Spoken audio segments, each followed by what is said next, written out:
Sofa மாடல்னு சொன்னார், குதிரை பேரரசுன்னு சொல்கிறாரு, நீங்கள் மக்களால் தோற்கடிக்கப்பட்டிருக்கீங்க, உங்களுக்கு மெஜாரிட்டி இல்லைங்கிறாரு. இந்த மாதிரி ஒரு தவறான தகவலையும் ஒரு தவறான நெரேட்டிவும் செட் பண்ணும் பொழுது நாங்கள் அமைதியாக அதுக்கு பதில் கொடுக்குறோம். தமிழக வெற்றி கழகத்தில் இருக்கக்கூடிய தோழர்கள் தான் வந்து பெண்கள் பாதுகாப்புக்கு பிரச்சனையாக இருக்குன்னு ஒரு பொய்யா சொல்கிறாங்க. அப்படி சொல்லும்போது நாங்கள் எந்திரிச்சு ரொம்ப மாண்புடனும் மரபுடனும் நாங்கள் பேசுகிறோம். அப்போ முதல் நாள்லேருந்து திராவிட முன்னேற்ற கழகத்துடைய சட்டமன்ற உறுப்பினர்கள் என்ன சொன்னாங்க? கேலி கிண்டல். முதலமைச்சர் பேச மாட்டாரா? அவர் அமைதியாக இருப்பாரா? அவர் ஊமையா? திரு ஆசின் அவர்கள் சொல்கிறாரு, அவர் தலையில் இடியே இடிஞ்சு விழுந்தாலும் அவர் பேச மாட்டாரா? இது சபையில் இருக்கக்கூடிய பத்திரிகையாளர்கள் தெரியும், மக்களுக்கு தெரியும். கவர்னருடைய உரைக்கு அனைத்து கட்சி தலைவர்களும் பேசுவாங்க. விப்புன்னு சொல்லக்கூடிய கொறடா திராவிட முன்னேற்ற கழகத்துடைய விப்பு வந்து யாருக்கு பர்மிஷன் கொடுக்குறாரோ அவங்க பேசுகிறாங்க எந்திரிச்சு. அனைத்து கட்சிகளுக்கு விப்புங்கள் சொல்கிறக்கூடியவங்க பேசுகிறாங்க. அதிமுகவில் விப்பு என்ன சொல்கிறாங்களோ அவங்க பேச முடியும், எல்லாரும் எந்திரிச்சு பேச முடியாது. அதை முடிஞ்சு எதிர்கட்சி தலைவர் தன்னுடைய உரையை நிகழ்த்துவார். அதை முடிந்து எல்லாருக்கும் பதில் வந்து முதலமைச்சர் கொடுப்பார். இதுதான் என்னுடைய மரபு. இதில் ஏதாச்சும் மரபை வந்து தமிழக வெற்றி கழகமோ முதலமைச்சரோ மீறி இருக்காரா?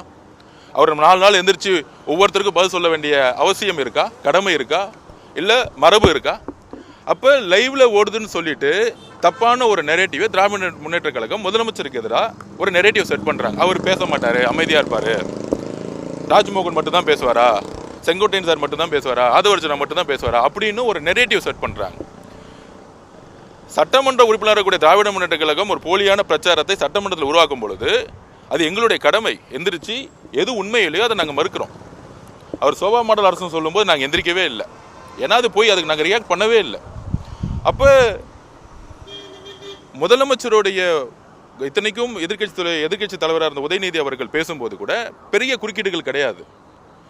எப்பொழுது தவறான தகவல் சொல்கிறோம் அப்போ மட்டும் எங்களுடைய கருத்துக்களை பதிவு பண்ணிட்டு விட்டுட்டோம். ஏன்னா லைவ்ல போது அவை குறிப்பிலிருந்து நீக்கினா கூட பை பிரிண்டிங்கில் தான் நீக்க முடியும், லைவ்ல போயிருச்சு.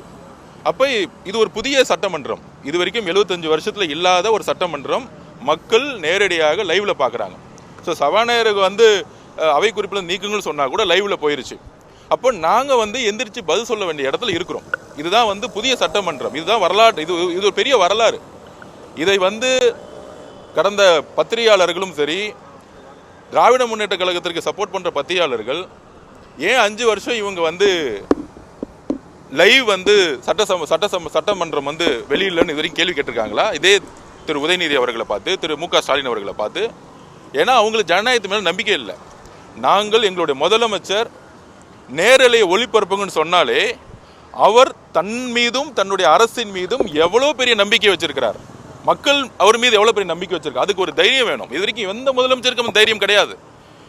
இந்த தைரியம் எங்கே வரும்னா, என்னுடைய அரசு வெளிப்படைத்தன்மையோடு இருக்கு, நான் உண்மையாக இருக்கிறேன், நான் நேர்மையாக இருக்கிறேன் அப்படின்னு ஒரு நேர்மையான மனசு இருந்தால் தான் சட்டசபை நேரலில் ஒளிபரப்ப முடியும். அந்த தைரியத்தை எங்களுடைய தலைவர் செய்து விட்டார். இது மிகப்பெரிய வரலாறு. இது பத்திரிகையாளர்கள் எல்லாரும் மறுக்க முடியாது, மக்களும் மறுக்க முடியாது. இன்னைக்கு 5 கோடி பேர் பெண்களும் இளைஞர்களும் 5 கோடி பேர் இன்னைக்கு சட்டசபையை அரசியலை உற்று நோக்குகிறார்கள். அவ்வளோ கவனமாக பார்க்குறாங்க. இந்த அரசு தவறு செய்யுமா, தவறு செஞ்சால் என்ன பதில் சொல்கிறாங்க அப்படிங்கிறது ஒரு வெளிப்படைத்தன்மையை இன்னைக்கு உருவாக்கி விட்டது. ஒவ்வொரு அமைச்சரும் ஒவ்வொரு எம்எல்ஏ இருக்கக்கூடிய ஒரு கண்காணிப்பு வளையத்துக்குள், மக்களுடைய கண்காணிப்பு வளையத்துக்குள் இன்னைக்கு சட்டசபை வந்திருக்கு.